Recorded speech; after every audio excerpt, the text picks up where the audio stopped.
Everything is inspired by the teachings of His Divine Grace, A.C. Bhaktivedanta Swami Prabhupada, who is the founder and charter of the International Society for Krishna Consciousness.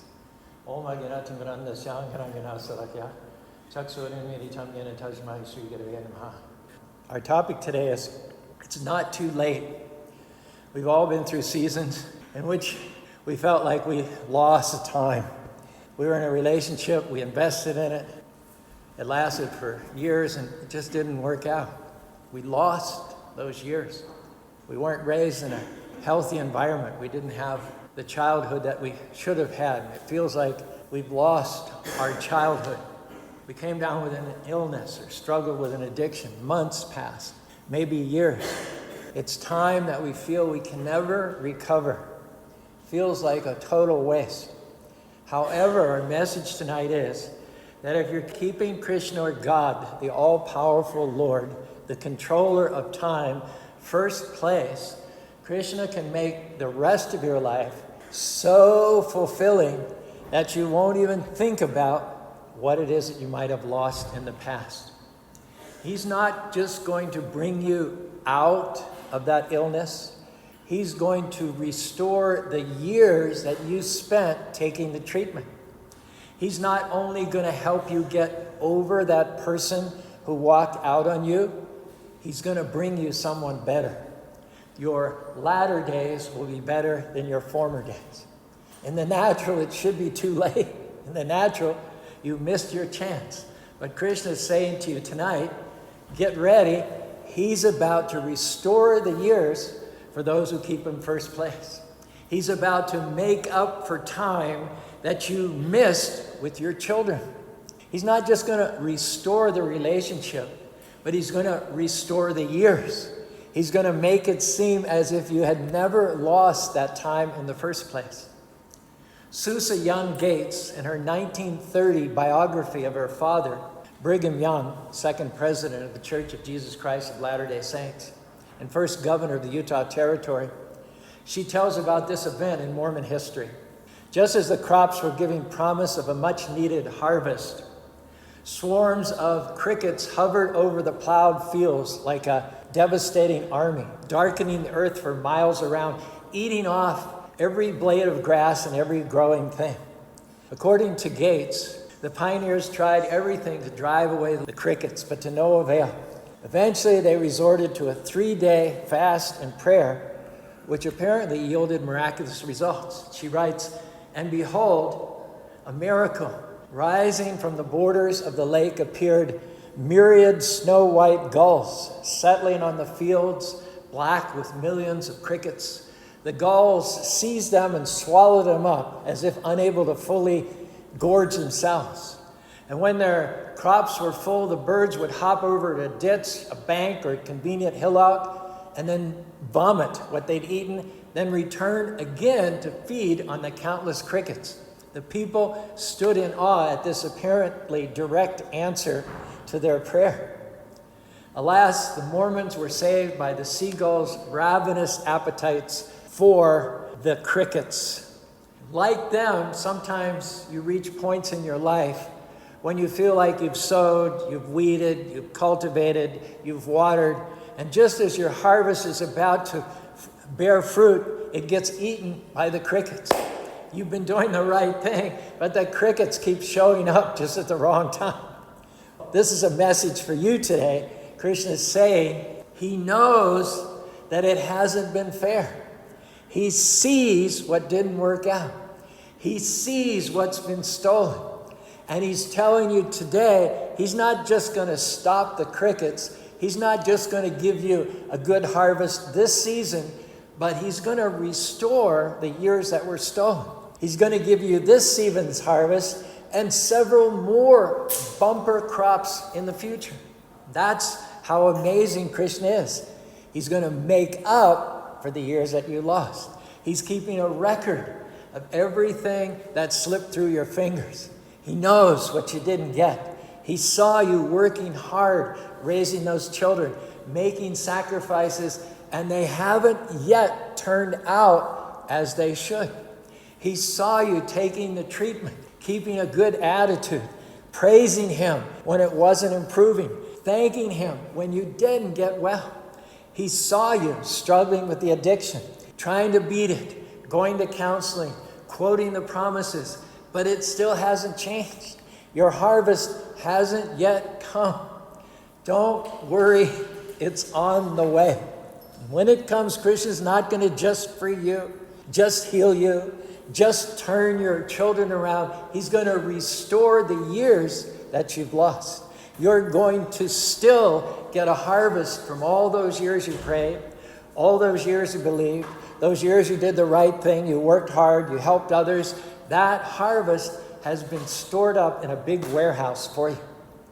It's described in the Mahabharata. Ashwatthama, the friend of the evil-minded Duryodhana, wanted to exterminate the race of the Pandavas, the pious, righteous friends of Krishna. So there was one surviving member of the Pandava family who was within the womb of his mother, Uttara. His name was Parikshit. So Ashwatthama threw a weapon of fire, which was directed towards the embryo in the womb of Uttara, and it consumed that embryo, burned up the child Parikshit. However, the all-powerful Lord, as you can see from this slide, who is present everywhere, inside the womb and outside the womb, counteracted the effect of that fire weapon and restored the body of Parikshit back to life. Not only that, Parikshit saw, he got the darshan of the Supreme Lord before his birth, even within the womb of his mother. Ever after, he was a pure devotee. He got his name Parikshit, which means the examiner, because having seen Krishna in the womb, the only thing he ever wanted to do again was to see Krishna a second time.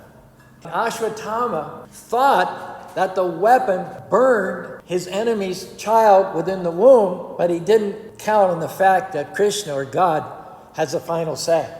He restored the body of the child, made it whole even after the fire weapon burned him. When Krishna resets the time, you're going to be more fulfilled than you've ever been in the past. Healthier, stronger, more energetic. You're going to have better relationships than you've ever dreamed. Overflow with blessings, overflow with joy, overflow with favor. Krishna sees the years that you've lost. He knows the pain, the hurt, what wasn't fair. The beauty of God is that he doesn't just heal the wounds. He restores the years. He makes up for what wasn't fair. You may right now feel like you're in one of those lost years.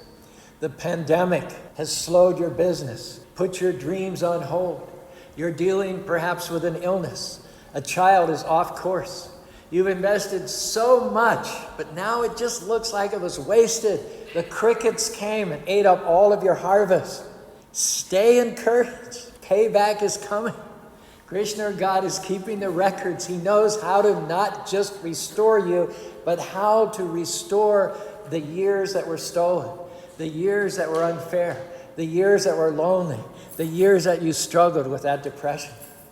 When the Pandavas, as we read in the Mahabharata, were down on their luck, enduring 13 years of exile, the last year of which they were disguised in the kingdom of Bharata, Lord Krishna came to visit them in their exile.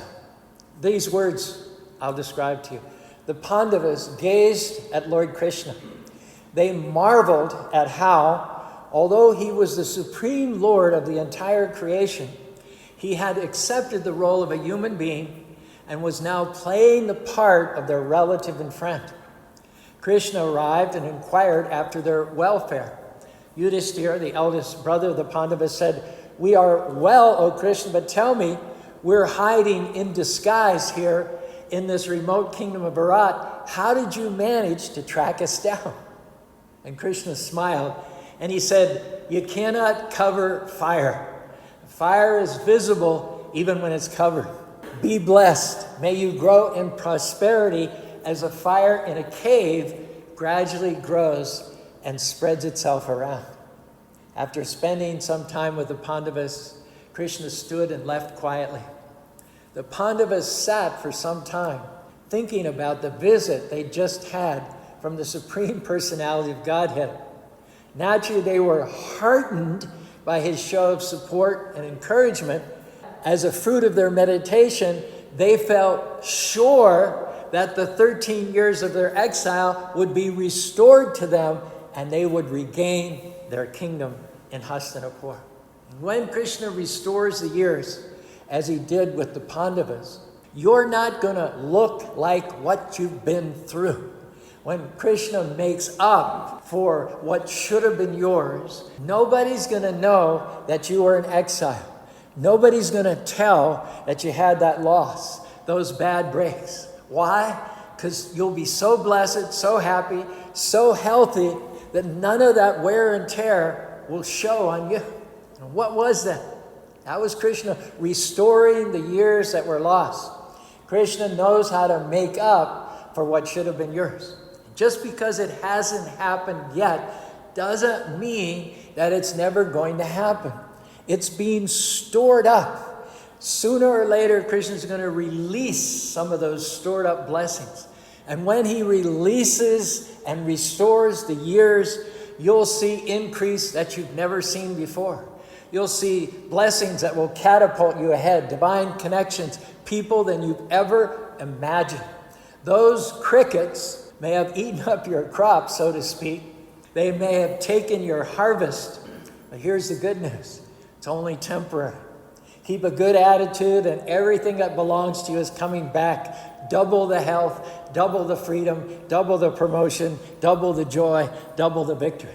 And it's not coming back like it was. When Krishna restores the years, your joy will overflow. You'll have an abundance of opportunity, of resources, an abundance of good health. Right now, I'll grant, it may seem like Krishna's forgotten about you. Maybe you're starting to accept that you'll always struggle, always be at a disadvantage, always have that trouble at work. No, your time is coming. Krishna is saying, I have heard my devotees chant my holy names, and I am coming down to deliver them. There will be a time when Krishna says, that's it, enough is enough. I'm coming down to vindicate my devotees, to heal them, to promote them, to pay them back for what they are owed. Krishna is not limited by what you don't have, by who's against you, by how powerful the sickness looks, because nothing can stand against our God. When he comes down to deliver you, all the forces of darkness cannot stop it. Time becomes sort of a movie strip. We can only live in one frame of that movie strip at a time, the frame that we call now. Krishna can see all the frames at once. He can see everything in one place. He can copy, he can edit, he can splice scenes from the past into the film to bring a better outcome in the future.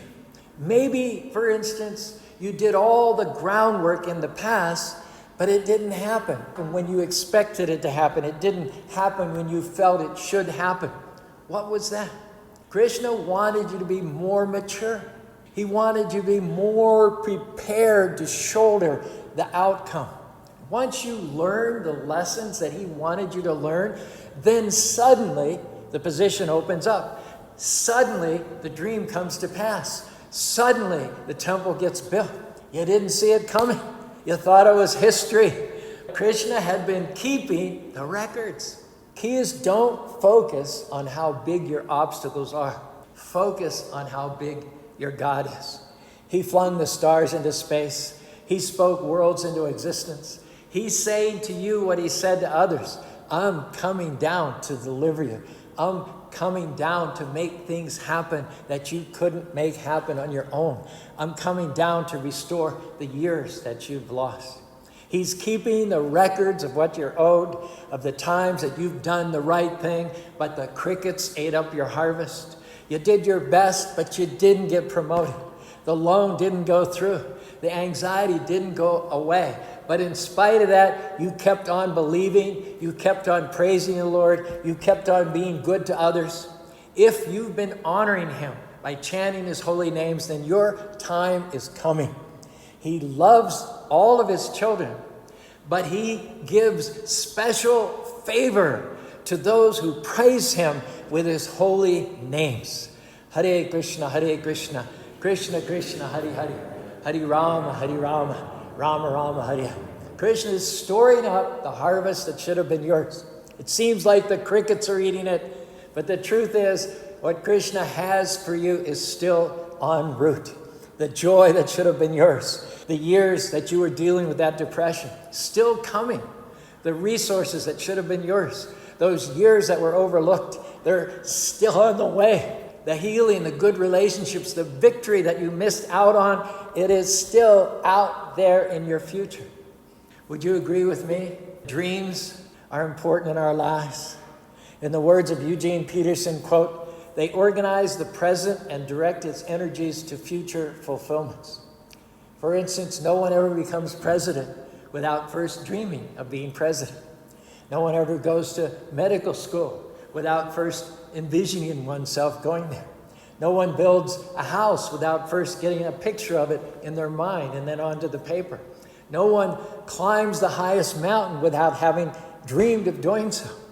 So being created in the image of God suggests many things. One of which it suggests is that we have the ability to envision and imagine a better world in the here and now, as well as the world of transcendence beyond time and space. We have the power to dream of a more fulfilling, God-centered life. We have the capability of visualizing ourselves doing great things. On the other hand, a person who has no dreams is in serious trouble. Without a dream, there's no direction, no motivation, no passion. A people or a nation without a common vision is a nation headed for disaster. When your vision for the future is seriously impaired by natural catastrophes like the virus, when you're scared and you need some encouragement, remember, first of all, that Krishna or God is sovereign. He's in control. The virus is not a surprise to Krishna. Need to remember, when our world seems to be falling apart, when the car breaks down for the third time this week, when we get laid off at work, when a harvest we were working on gets eaten by the crickets, he's still on the throne. Second thing to remember is that Krishna, God, has a promising future for us. No matter how bad the plague is, Krishna has good things in store for his devotees. He promises health will be restored, the crickets will leave, and the harvest will be abundant. The pandemic will not last forever. No matter how bad a situation may be for us, we have a future filled with promise. There are no limits to the things that we can do with Krishna or God's help. There's no mountain we cannot climb, no problem we cannot solve, no injury we cannot cure. And when we depend on Krishna's strength, anything is possible. We have a future filled with promise because Krishna or God is part of that future. Hare Krishna, Krishna Krishna, Hare Hare, Hare Rama, Rama Rama, Hare Hare. Everybody has their own version with the cricket plague, isn't it?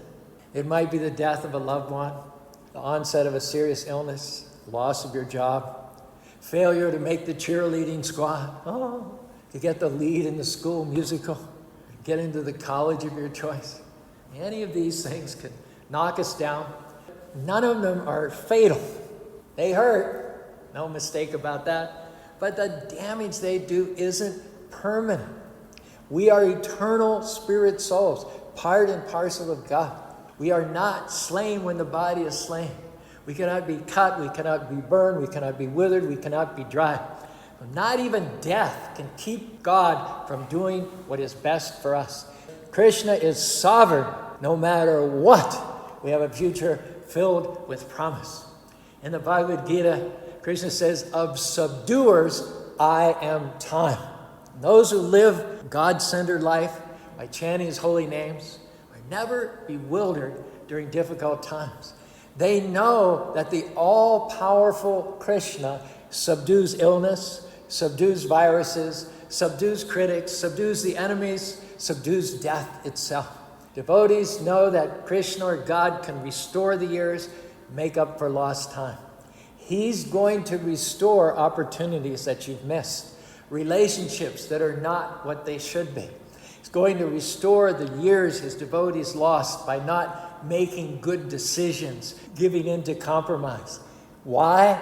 Because he's the God of restoration. Now stop living in regrets, thinking that you've missed your season, thinking that it's too late to accomplish your dreams, too late to have a good relationship with your family. There's too much water under the bridge. Krishna knew in advance that you would make mistakes. Nevertheless, he's not only going to just redeem you, he's going to redeem the time. He's going to give you another chance. Don't believe those lies. You're too old. You've made too many mistakes. You wouldn't be here today hearing this message if Krishna wasn't about to restore the years, if he wasn't about to make up for the harvest that you missed. You may have missed opportunities, missed relationships. They were there, but at the time you were distracted. You weren't focused. They passed you by. Not to worry. Krishna can turn back time, can make it circle around, come across your path again. He's about to bring things across your path that should have happened years ago. You missed it the first time, but he's going to give you another chance. How's he going to do that? He's going to turn back time. In 1920, in Calcutta, India, our spiritual master who at the time was known as Abai, and his friend Naran were escorted into the presence of Srila Bhaktisiddhanta Saraswati, who was sitting on a rooftop enjoying the early evening atmosphere with a few disciples and guests. Bhaktisiddhanta was sitting with his back very straight. He was tall, slender, his arms were long, his complexion was fair and golden. He wore round bifocals with simple frames.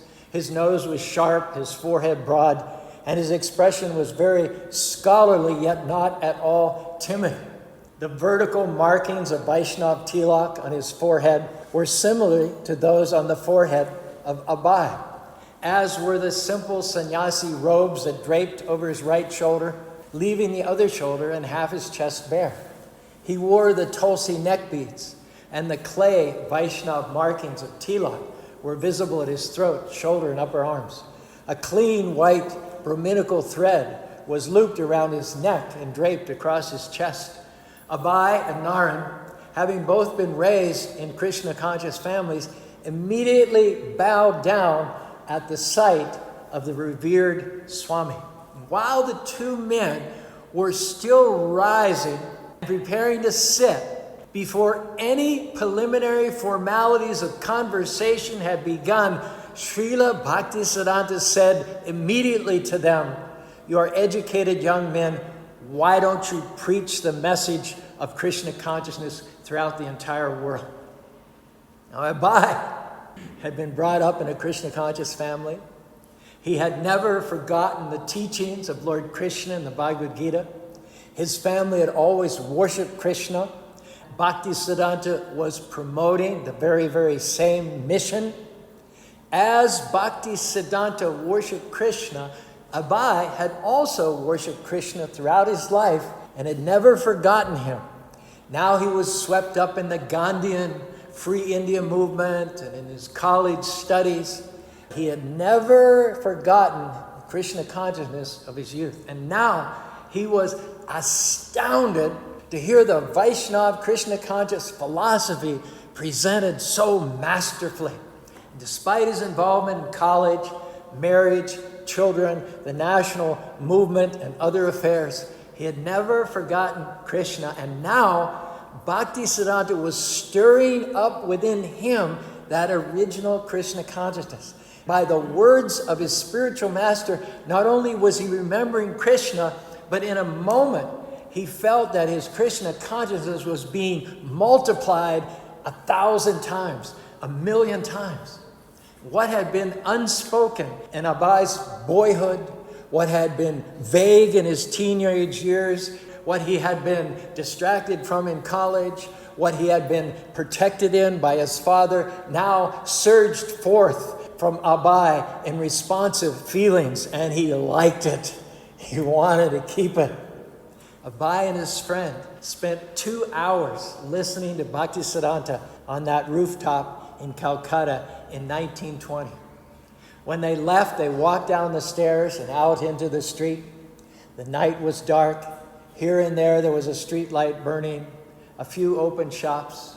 Abai pondered in great satisfaction what he had just heard. He now felt himself less a Gandhian, less a nationalist, and more a follower of Bhaktisiddhanta Saraswati. He also thought it would have been better if he were not married with a business and children, because this great personality was asking him to preach. He could have immediately joined, but he was too entangled, and to leave his family would be an injustice. So walking away, his friend Nara turned to Abai and said, Abai, what was your impression? What did you think of him? Abai said, he's wonderful. The message of Krishna and Lord Chaitanya is in the hands of a very expert person. Prabhupada said, I accept him as my guru immediately, not officially, but in my heart I was thinking that I had met my eternal spiritual master. And Prabhupada never forgot the instructions of his spiritual master.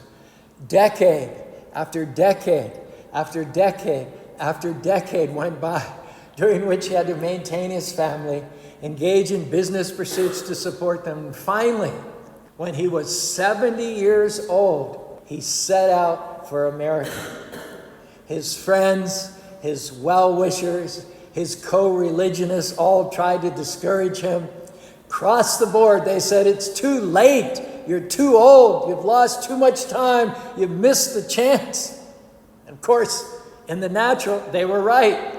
But we worship a supernatural God who can make up for the time lost, who can turn the clock back. He can edit and paste throughout the past and the present. And the fact is that all those years that passed between Prabhupada receiving the order in 1920 and executing it 45 years later in 1965, that delay of 45 years did not decrease Prabhupada's chances of success. By Krishna's arrangement, the timing, 1965, of his arrival to America, see where I'm going, was perfect. Prabhupada arrived in America at exactly the right time. He was exactly the right age. He had exactly the bona fides the youth of the counterculture were seeking. He had exactly the right medicine to negate the promiscuity, drug abuse, and disillusionment. Hare Krishna, Krishna Krishna, Hare Hare, Hare Rama, Rama Rama, Hare Hare. Krishna knows how to turn back the time. It's not too late for you to start your mission. Not too late to have good relationships. Not too late for you to accomplish your God-centered dreams. Krishna is about to put you at the right time, at the right place, with the right persons. Hare Krishna, Krishna Krishna, Hare Hare, Hare Rama, Rama Rama, Hare Hare. He can make things happen that you couldn't make happen on your own. That time you lost being at odds with people that you love, Krishna can restore those years. That time you spent fighting the illness, not being able to go to work, putting your dreams on hold, Krishna is about to turn back the clock, make up for what should have been yours. Those crickets may have eaten your harvest. They may have delayed some things. The good news is Krishna keeps the records. He's going to pay you back. He's going to restore those years of harvest that you missed out on. You may feel it's too late to accomplish your dreams, too late to get your degree, too late to write that book, too late to overcome that obstacle. If you just knew then what you know now, then you would have stayed in school. You would have raised the children differently. You would have started that business if you had just had the time. Well, Krishna is going to do for you what he did for others. He's going to freeze time so you can finish what you started. He's It's going to help you accomplish what you could have accomplished in an earlier season of life. It's not going to let you miss your destiny. You're not running out of time. Time is on your side because time is God, and God is Krishna. He controls time. He's not limited by a clock, by a calendar, by an age, by a millennium, or by a year. This is our chance to step up to a new level. This is our chance to break that addiction, our chance to go back to school, our chance to make our marriage great. Krishna is able to cause you to accomplish more in less time, make you more effective, more productive, more insightful, more loving, more sensitive, more skilled, more compassionate. There is going to be greater favor on your life. Now, don't sit back and think, I've waited too long, I'm too old, don't have the experience, the training, or the discipline. No. This is a window where Krishna is going to freeze time, give you the opportunity to finish what you started. My father graduated high school just as World War II broke out. His elder brother and sister had already gotten college degrees, but the timing wasn't right for him. He went to war, came home, got married, and then he got a job to support his wife and me and my brother. His dream was always to go to college, like his brother and elder sister. Decades and decades went by. His two sons grew up, left the nest. He never forgot his dream. He enrolled at the University of Pittsburgh as an undergraduate and took night courses and finally got his bachelor's degree when he was 72 years old. Krishna knows how to freeze things until you accomplish what he put in your heart. It may seem like you're running out of time. Krishna wouldn't have planned out your days. He wouldn't have given you a destiny and then not have given you the time to fulfill it. It may seem like it's too late. It may seem like you've missed your season. If you were to have pursued that dream 20 years ago, it would have worked then. If you would have invested back then in your marriage, your business, your children, back then, you could have accomplished it. No. It's not too late. There is still time. I wonder what would happen if you said today, Krishna caused the sun to stand still. I need more time with my children. I didn't know back then what I know now. I need more time to build that temple, more time to accomplish my dream. Hare Krishna, Krishna Krishna, Hare Hare. Hare Rama, Rama Rama, Hare Hare. Krishna, you said you would restore the years I've lost. I'm not running out of time. Krishna, time is on my side. Krishna, you are time. You put everything in my heart that can still come to pass. All those harvests that the crickets got are going to circle around. What belongs to you is about to show up. Krishna is about to restore the years that were stolen. Just keep in first place. You are going to see favor like you've never seen, healing, freedom, breakthroughs, promotion, the fullness of your destiny in this life, and in the next life, go back to home, back to God. Hare Krishna, Krishna Krishna, Hare Hare, Hare Rama, Rama Rama, Hare Hare.